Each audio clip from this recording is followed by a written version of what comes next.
Liverpool masih lagi belum terlambat untuk memperbetulkan apa yang salah. Tengok balik game-game yang kita main sebelum ni, apa yang tak betul itu.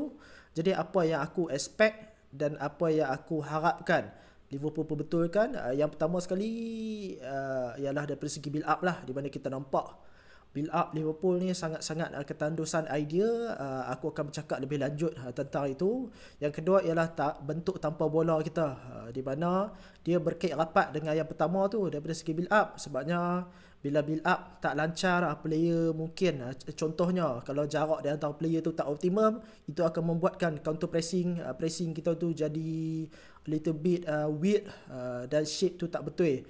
Dan yang ketiga bagi aku ialah kesebelasan utama lah. Aku harapkan Arne Slot kembali cari balik kesebelasan utama terbaik dah, seperti mana apa yang kita buat musim lepas lah. Sebab bertukar-tukar starting 11 tu, walaupun yes aku faham konteksnya, di mana Arne Slot sekarang ni masih lagi mencari-cari.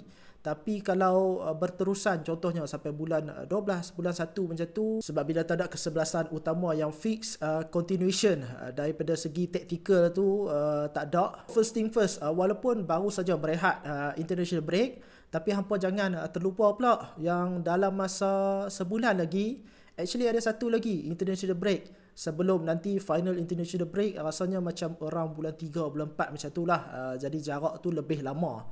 Untuk for now ni, Liverpool masih lagi perlu bermain 7 perlawanan dalam masa sebulan ni, 4 di dalam Liga, 2 di dalam Champions League dan juga 1 di dalam Carabao Cup. 7 perlawanan di mana Liverpool akan bermain 3 kali seminggu. Sebab itulah aku rasa international break ni memang sangat-sangat diperlukan lah.